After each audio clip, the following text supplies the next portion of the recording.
Academy के YouTube channel पर आप सभी साथियों का स्वागत है। डियर बात करेंगे शिक्षा जगत से जुड़ी हुई तमाम महत्वपूर्ण खबरों पर। बात करेंगे नए शिक्षा सेवा चयन आयोग से बड़ी अपडेट आ रही है। उत्तर प्रदेश में पुलिस भर्ती परीक्षा रिजल्ट को लेकर के बड़ा ऐलान मुख्यमंत्री जी की तरफ से किया गया है। लोक सेवा अभिकरण में जो भर्तियां हैं उनको हाईकोर्ट का आदेश दिया गया है। बात करेंगे उत्तर प्रदेश में डीएलएड अभ्यर्थियों के लिए बड़ी राहत की खुशखबरी देखने को मिल रही है। लेकिन जितने लोग चैनल पर पहली बार विजिट कर रहे हैं सब्सक्राइब करके बेल आइकन प्रेस कर लीजिए। डियर आपकी स्क्रीन पर पहली अपडेट आप देख सकते हैं। शिक्षा सेवा चयन आयोग में देवेंद्र ने संभाला परीक्षा नियंत्रक का पद। उत्तर प्रदेश शिक्षा सेवा चयन आयोग के प्रथम परीक्षा नियंत्रक देवेंद्र प्रताप सिंह ने शुक्रवार को कार्यभार संभाल लिया है। उनकी इस पद पर 3 साल के लिए नियुक्ति की गई है। देवेंद्र के कार्यभार संभालने के बाद वर्षों से लंबित असिस्टेंट प्रोफेसर तथा टीजीटी पीजीटी के भर्तों पर जो भर्ती के लिए परीक्षाओं की तारीख जल्द घोषित होने की उम्मीद है।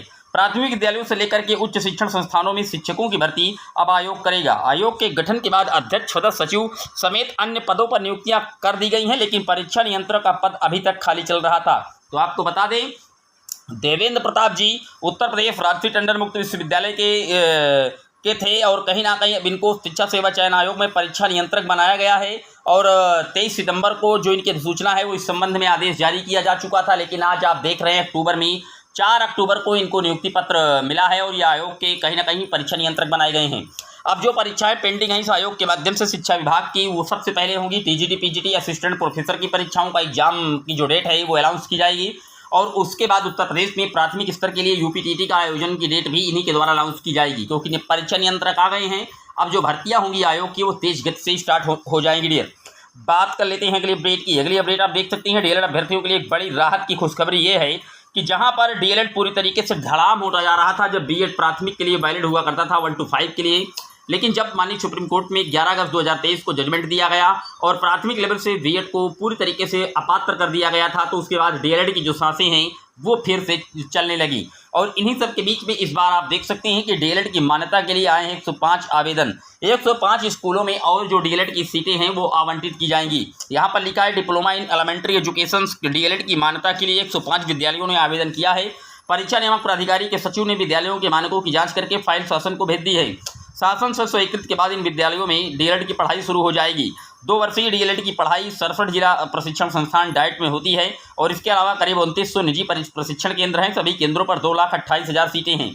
पिछले 5 वर्ष से शिक्षक भर्ती नहीं आई, इसलिए युवाओं का इस कोर्स के प्रति रुझान कम हुआ है। हर वर्ष हजारों सीटें खाली रह जाती हैं, फिर भी डीएलएड कोर्स की मान्यता के लिए इस वर्ष 105 आवेदन आए हैं। डियर अगर शिक्षक भर्ती आने लगे तो निश्चित तौर पर डीएलएड की जो सीटें हैं 100% भरी जाएंगी, क्योंकि अब पीआरटी के लिए बीएड नहीं रह गया। लेकिन पिछले कई साल से उत्तर प्रदेश में डीएलएड की जो दयनीय स्थिति बनाने का काम है वो राज्य सरकार ने किया है और बेसिक विभाग में कोई भर्ती ना निकाल करके युवाओं का जो मोह है वो डीएलएड से भंग किया गया है। लेकिन फिलहाल डीएलएड करने वाले भर्तियों के लिए बड़ी खुशखबरी है, सीटें और बढ़ेंगी। लगभग 3 लाख जो सीटें हैं वो पहुंचेंगी। और इस समय वर्तमान समय में डीएलएड के जो ऑनलाइन आवेदन है वो लिए जा रहे हैं। 8 अक्टूबर रजिस्ट्रेशन की लास्ट डेट रखी गई है। फिलहाल अगर आप डीएलएड करने की सोच रहे हैं तो आप अपना जो फॉर्म है वो फिलअप कर सकते हैं। डियर बात कर लेते हैं अगली अपडेट की। अगली अपडेट आप देख सकते हैं, सिपाही भर्ती परीक्षा का जो परिणाम है इसी महीने जारी करे, ऐसा उत्तर प्रदेश के मुख्यमंत्री योगी आदित्यनाथ जी ने कहा है।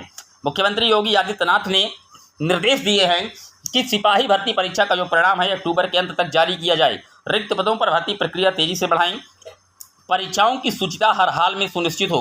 उन्होंने पुलिस कार्मिकों को ई पेंशन से जोड़ने के निर्देश दिए। सीएम ने कहा कि हम पुलिस कार्मिक को समय पर पदोन्नति मिले, उनके चरित्र पंजिका व सही विवरण दर्ज हो, उनकी योग्यता और प्रतिभा के अनुरूप पदस्थापना मिले और सेवानिवृत्ति के समय देवकों का भुगतान समय से किया जाए। तो आप देख सकते हैं पुलिस भर्ती के जो अभी एग्जाम कंडक्ट हुए हैं, कई दिन आपने देखा कि कई चरणों में एग्जाम चले हैं उत्तर प्रदेश में। लगभग 60,000 से ज़्यादा पदों पर यह भर्ती कंप्लीट होने जा रही है। उसका जो रिजल्ट है वो इसी महीने तक हर हालात में जारी हो, ऐसा माननीय मुख्यमंत्री जी ने आदेश दिया है। डियर बात कर लेते हैं अगली अपडेट की। अगली अपडेट आप देख सकते हैं, लोक सेवा अभिकरण के जो खाली पद हैं 2 माह में भरे सरकार। हाईकोर्ट का एक बड़ा आदेश आया है। राज्य लोक सेवा अभिकरण में खाली पदों पर हाईकोर्ट की लखनऊ पीठ ने सख्त रुख अपनाया है। कोर्ट ने कहा है कि इससे उच्च न्यायालय पर बोझ बढ़ता है। अभिकरण में पद खाली रहने से लोक सेवकों की त्वरित न्याय मिलने में दिक्कत आती है। लिहाजा राज्य सरकार खाली पद भरने की प्रक्रिया 2 महीने में पूरी करके नियुक्ति का जो आदेश है वो जारी कर दी। हालांकि 6 माह पहले ही नियुक्ति प्रक्रिया शुरू करे। कोर्ट ने पूछा कि जब पदाधिकारियों की सेवानिवृत्ति की तिथि के बारे में पता चल रहता है तो नए पदाधिकारियों की जो नियुक्ति है वो 6 महीने पहले से ही स्टार्ट कर दी जानी चाहिए, यानी कि जो पद है वो रिक्त ना रहना चाहिए। जब पता है आपको कि कर्मचारी इस माह रिटायरमेंट होगा तो उसके 6 माह के पहले ही भर्ती प्रोसेस बढ़ा दिया जाए। जैसे वो रिटायरमेंट होंगे तब तक में नए जो अभ्यर्थी हैं वो चयनित होकर के वहां पर आ जाएंगे। कोर्ट ने पूछा कि जब पद खाली होने के 6 माह पहले शुरू क्यों नहीं होती है नियुक्ति प्रक्रिया। साफ तौर पर अभिकरण में, लोक सेवा अभिकरण में जो खाली पद हैं 2 माह के अंदर उनको भरने का लखनऊ खंडपीठ इलाहाबाद हाई कोर्ट द्वारा एक बड़ा आदेश दिया गया है। निश्चित तौर पर जो न्याय में प्रक्रिया में देरी हो रही है, इसके लिए आदेश किया गया सरकार को कि जल्द से जल्द भर्ती प्रक्रिया स्टार्ट की जाए, 2 माह में कंप्लीट की जाए। देखने वाली बात ये होगी कि क्या कोर्ट के दिशा निर्देश पर 2 माह के अंदर जो भर्ती प्रक्रियाएं हैं वो अभिकरण की, लोक सेवा अभिकरण की, वो कंप्लीट हो पाती हैं या नहीं। डियर, ये था शिक्षा जगत से जुड़ा हुआ दैनिक वीडियो। कैसा लगा कमेंट जरूर करिएगा। चैनल पर जितने लोग पहली बार जुड़ रहे हैं सब्सक्राइब कर लीजिएगा, क्योंकि इस चैनल पर आपको सबसे पहले सटीक ऑथेंटिक जो अपडेट है वो लगातार मिलती रहती है। फिर मिलेंगे जल्द ही आपसे एक और वीडियो में, तब तक के लिए जय हिंद जय भारत।